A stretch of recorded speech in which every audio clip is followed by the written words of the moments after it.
voto é um dos principais instrumentos para o exercício da democracia. É por meio dele que o cidadão escolhe os representantes que vão tomar as decisões sobre os rumos do país e a vida em sociedade.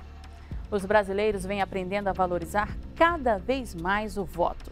A história recente do Brasil ajudou nesse amadurecimento. Hoje, o Brasil conta com um sistema eleitoral ágil e confiável que atende quase 140 milhões de eleitores espalhados pelo imenso território nacional. E o interesse de outros países tem gerado parcerias, troca de experiências e o aprimoramento do sistema. 140 milhões de eleitores, mais de 5 mil municípios, regiões diversas e desiguais. Organizar eleições num país de dimensões continentais como o Brasil exige empenho. No Brasil, o direito ao exercício do voto existe desde a época colonial, mas havia muitas fraudes e não era todo mundo que podia ir às urnas. Com o tempo, esse direito passou a incluir brasileiros de classes sociais mais baixas, mulheres, analfabetos e jovens de 16 a 24 anos. Também foram adotadas medidas para inibir práticas ilegais na corrida eleitoral. Um dos marcos desses avanços foi o surgimento do primeiro Código Eleitoral Brasileiro em 1932, que criou a Justiça Eleitoral e designou o Tribunal Superior Eleitoral como órgão gestor de todo o sistema que envolve eleições no Brasil, com o auxílio de tribunais regionais eleitorais dos 26 estados e do Distrito Federal, além dos cartórios eleitorais nos municípios. Fomos ao TSE, como o Tribunal Superior é conhecido, entrevistar a ministra Carmen Lúcia Antunes Rocha. A jurista mineira é a primeira mulher a presidir o órgão do Poder Judiciário. Ela assumiu o comando do Tribunal Superior Eleitoral em abril de 2012, 80 anos após as mulheres terem conquistado o direito de votar no Brasil. Por que o Brasil optou por um órgão único? Porque é do Poder Judiciário. Aqui, realmente, a Justiça Eleitoral funciona e funciona como ramo do Poder Judiciário com todas as garantias de imparcialidade, de independência. São juízes que têm a função da jurisdição de dizer num processo, num litígio, como se aplica o direito, como a função de administrar as eleições. Em outros países, nós temos um órgão que administra e um outro órgão que julga. E aí a opção feita é para que o órgão, que às vezes é um órgão político, não venha se miscuir e comprometer o resultado das eleições ou até o processo eleitoral. No nosso caso, somos juízes e nessa condição nós atuamos fora de qualquer processo político. Essa centralização feita pelo TSE é um dos fatores que despertam a curiosidade de outras nações, mas há outros. Muitas missões estrangeiras de democracias recentes vêm aqui para entender como o Brasil conseguiu resolver diversos problemas do processo eleitoral em pouco mais de 2 décadas, após 21 anos de ditadura. Durante o regime militar, iniciado em 1964, muitos direitos e garantias civis foram suspensos, entre eles o voto direto para eleições nacionais, que só foi restabelecido com a Constituição de 1988. A volta da ordem democrática permitiu que o sistema eleitoral brasileiro evoluísse rapidamente. Ministra, já são mais de 20 anos de redemocratização no Brasil. A senhora poderia falar um pouco sobre a história do processo eleitoral brasileiro, pontuando os principais momentos dessa evolução? Nós tivemos um ganho enorme, tanto do ponto de vista da segurança, quanto da rapidez, quanto da ética, porque os eventuais prejuízos que poderia advir e que advêm de um mau uso ou de más práticas eleitoreiras deixaram de acontecer, ou pelo menos foram colocadas em xeque a partir exatamente nessas 2 décadas, de uma justiça eleitoral muito mais presente, muito mais atuante, com tecnologia muito mais avançada. Hoje o Brasil realmente tem um dos principais modelos de apuração de votos, um mais rápido modelo de propagação de resultados, divulgação de resultados. Então, nós tivemos neste período, na história brasileira democrática, que é uma história pequena, considerando toda a história do Brasil, uma participação da Justiça Eleitoral muito efetiva. E na sua avaliação, o eleitor brasileiro está mais amadurecido, aprendeu a votar? Eu considero o eleitor brasileiro dos mais ciosos da sua condição. A cada vez há uma cobrança maior do eleitor, quer em relação aos candidatos, quer em relação à Justiça Eleitoral. Ele participa de uma maneira muito presente, muito eficaz, permanente. E em eleições como a de 2012, eleições municipais, em que a vida dele, a rua dele, a escola onde o filho dele estuda, está em jogo, ele tem uma participação emocional. O Brasil é o 5º maior país do planeta em extensão territorial. O relevo, a vegetação e o clima variam muito de uma região para outra. Alguns eleitores, inclusive, vivem em áreas isoladas. Por isso, fazer eleições por aqui é um desafio. Mas o país tem conseguido cumprir de maneira ágil e eficiente essa missão. Um dos principais fatores que contribuíram para contornar os problemas de logística e minimizar as fraudes foi a adoção de urnas eletrônicas. Elas começaram a ser usadas em 1996.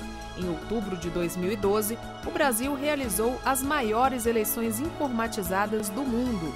Os números impressionam. As votações para cargos de prefeito e vereador ocorreram em mais de 5.500 cidades. Foram usadas mais de 500 mil urnas eletrônicas. Quase 8 milhões de brasileiros votaram em urnas biométricas, que identificam o eleitor pelas impressões digitais. 1.600.000 mesários foram convocados e 3 mil juízes eleitorais envolvidos. A grandiosidade das eleições brasileiras não passa despercebida. Cabo Verde é relativamente uma jovem democracia se comparando com o Brasil. As nossas primeiras eleições democráticas datam de 1991. Nós temos conhecimento de toda a experiência brasileira, principalmente os desenvolvimentos que têm feito na questão quer de educação do cidadão, quer na questão da tecnologia com o voto eletrónico. Que são duas áreas que nós estamos interessados, queremos aprender mais com o Brasil e aproveitar essa experiência para ver o que será possível integrar ou não no nosso sistema. Nós podemos perceber como é que o Brasil, nesta longa caminhada dos processos eleitorais, chegou até a esta votação eletrónica, um sistema que permite a redução de desconfiança ou da demanda de conflitos que podem ou que muitas vezes surgem nos processos eleitorais. O Brasil, o Tribunal conseguiu introduzir esta urna eletrónica até em lugares mais recônditos e nós temos também lugares semelhantes. Então isto reforça-nos a que nós possamos ser atrevidos, que possamos experimentar também a introdução destas formas de tecnologia nos nossos países para os processos eleitorais. Arlinda Chantre e Lúcia Ribeiro são representantes de países interessados em conhecer o sistema eleitoral brasileiro. Elas estiveram no início do ano em um evento realizado no TSE, voltado para a comunidade de países de língua portuguesa. A curiosidade internacional animou o Tribunal Superior Eleitoral a implantar um programa de recepção de visitas.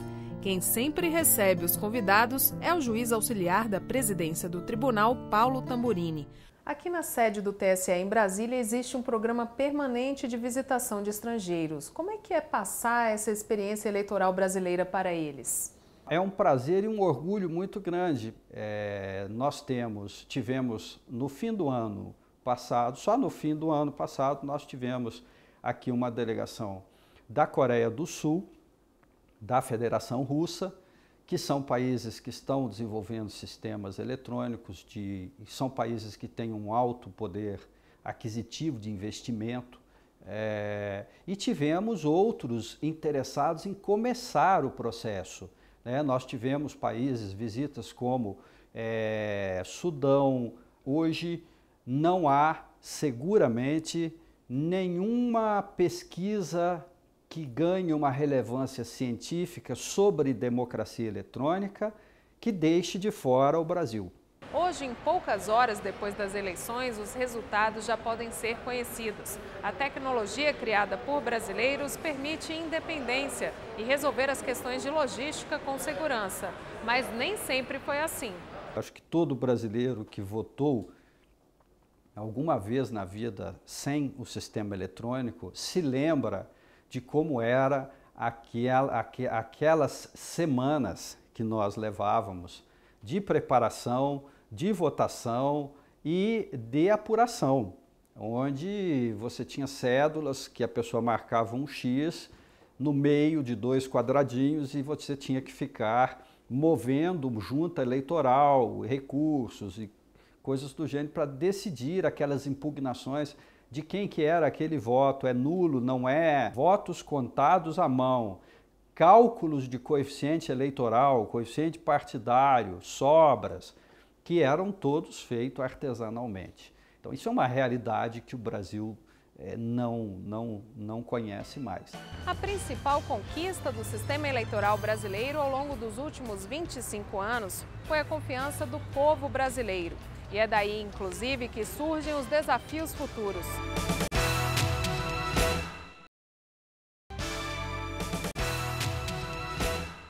O modelo brasileiro de voto eletrônico atrai o olhar estrangeiro pela confiança que conquistou do eleitorado de quase 140 milhões de pessoas. Além disso, a tecnologia facilitou a logística, de modo que o cidadão possa votar, seja numa área indígena ou em um centro urbano. Vamos saber então como funciona a urna eletrônica brasileira. A urna em que é feita a votação é de fácil operação. Um teclado semelhante ao de um telefone digital permite que o eleitor localize rapidamente as teclas para digitar o número do candidato escolhido. Pela cor verde, o eleitor identifica a tecla que vai confirmar o voto dele. Já a tecla laranja permite cancelar a operação e reiniciar o processo. Para a Justiça Brasileira, a caixinha que computa a escolha de cada cidadão e depois facilita a contagem dos votos é bastante segura contra violações e fraudes. Mas o doutor em ciência da computação, professor da Universidade de Brasília, Diego Aranha, questiona essa segurança. Ele coordenou a equipe vencedora da 2ª edição dos testes de segurança da urna eletrônica, um evento realizado pelo Tribunal Superior Eleitoral para permitir que a sociedade acadêmica brasileira ajude a encontrar possíveis vulnerabilidades na urna e, assim, dê suas contribuições ao aprimoramento da máquina de votação. A maior limitação do sistema brasileiro de votação é não permitir nenhum tipo de verificação independente dos resultados. Nem eleitores, nem fiscais de partido, nem outros agentes interessados no processo têm nenhuma forma de determinar ou de obter evidências de que os equipamentos de votação, as máquinas de votação, ou como chamamos no Brasil, as urnas eletrônicas, de fato estão armazenando e somando os votos inseridos pelos eleitores de forma correta. Existem outros países que adotam em seu sistema de votação mecanismos que permitem essa verificação independente dos resultados. Esse tipo de tecnologia permite tanto apuração rápida, porque você tem uma versão eletrônica do voto, quanto a apuração que é acessível, uma verificação acessível ao eleitor, porque o eleitor ainda pode examinar uma versão impressa do seu voto dentro da cabine de votação. No TSE, conversamos com o coordenador de logística, Rafael Azevedo, para tentar entender o porquê do sistema eleitoral brasileiro não entregar ao votante um papel que comprove que seu voto foi computado de maneira correta na urna. Eu tenho uma dúvida, na verdade, sobre a questão da impressão do voto, né? Que algumas pessoas falam assim que não tem verificação independente. Então até o pessoal assim, elogia muito o sistema brasileiro, mas fala sobre essa falta de verificação independente. O que a gente poderia dizer sobre isso? No caso do Brasil, é uma coerção muito grande em cima do eleitor, uma possibilidade muito grande de o voto ser comprado, dele ser coagido a votar num candidato. Para garantir o princípio da liberdade, é muito importante, e aí o Brasil ele torna sagrado o sigilo do voto. O voto é absolutamente secreto. Nós permitimos uma série de auditorias que faz com que as pessoas possam ter confiabilidade de que ela está recebendo os votos da forma correta e totalizando eles, ou apurando, né, da forma correta. 6 meses antes do que é chamada a lacração dos sistemas, os partidos e essas entidades podem fiscalizar o código-fonte e acompanhar o desenvolvimento.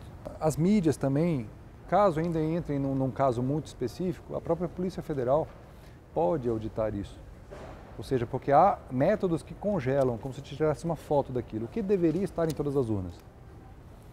Essa foto é tirada antes, na presença de todos, assinada digitalmente pela ministra-presidente do TSE e pelo Procurador-Geral da República e ainda por a OAB, se assim desejar, e os partidos políticos interessados. As urnas passam por constantes testes. Bom, e aqui o que temos então nesse galpão? Essas urnas aqui são usadas, é uma reserva estratégica para caso dê algum tipo de problema, algum tipo de problema de hardware, mas em larga escala.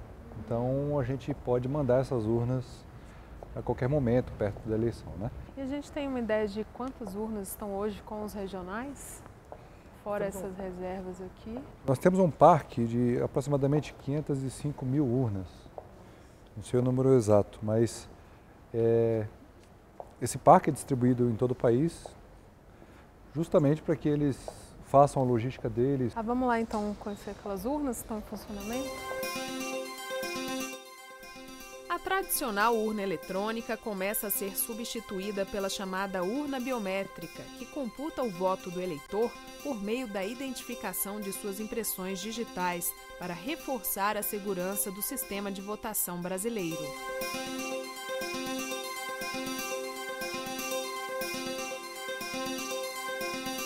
Você cria uma cadeia de confiança, uma cadeia de segurança em que você sabe que aquele eleitor só votou uma vez, você tem um grau de certeza muito maior porque ele foi habilitado biometricamente, ele não vai poder votar uma segunda vez, e não depende disso do mesário, depende da própria urna, e a urna vai contar os votos da forma correta e vai transmitir de forma segura para ser totalizado. Não há possibilidade de fraude, não há como se colocar em risco ou em dúvida o voto do eleitor, a apuração se faz de maneira eficaz e de maneira segura e absolutamente tranquila desde a década de 90, desde as primeiras urnas eleitorais, mas o desafio ainda é de cobrir todo o eleitorado brasileiro com a biometria. Os brasileiros também querem processos mais transparentes.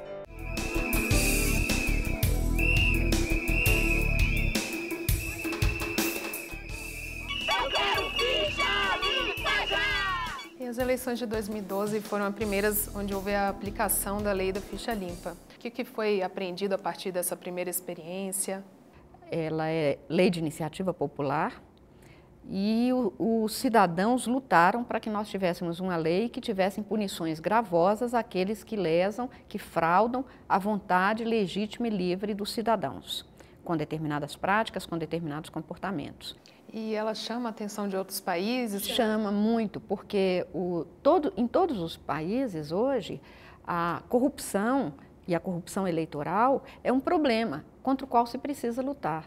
E a lei da ficha limpa traz alguns instrumentos que são exatamente respostas a essa tentativa de combate a práticas que são completamente contrárias aos valores éticos de um sistema jurídico que possa se dizer democrático. O combate à corrupção eleitoral e a busca cada vez maior pela segurança e agilidade dos dispositivos de votação faz com que o Brasil seja convidado a enviar representantes para acompanhar eleições de outros países. Os convites partem de organismos internacionais como a ONU e a OEA, de blocos regionais como Mercosul e União Europeia e de blocos de concertação política, a exemplo da Unasul. Sem contar os pedidos que partem de um país específico diretamente para o governo brasileiro. Os dois casos que eu observei de perto são muito peculiares. No caso do Timor, havia uma consulta popular que foi manipulada ao máximo pela Indonésia, presumindo que a população era ignorante e não saberia escolher. Errou redondamente. No caso do Haiti, também muito complicado, porque, para dar um exemplo, as pessoas não tinham sequer cédulas de identidade. Então, um dos problemas recorrentes no passado, no país, era o fato de você não saber se a pessoa tinha votado 1 ou 10 vezes, porque você não tinha identificação das pessoas. Na sua opinião, o sistema eleitoral brasileiro ajuda a consolidar a democracia em outros países? Olha, o Brasil Eu diria que uma das maiores contribuições é o exemplo, é a sinceridade, a honestidade com que nós falamos dos nossos próprios problemas e do modo como nós nos conduzimos. Tanto identificando os progressos, quanto identificando os retrocessos que também houve, ou pelo menos, digamos, a lentidão na feitura, na produção de resultados. O que distingue o Brasil de outros países, e inclusive de organizações internacionais, é essa atitude horizontal, essa atitude sincera de compartilhar uma experiência e de contribuir se for chamado a fazê-lo, mas sem querer dizer aos outros como eles devem se comportar.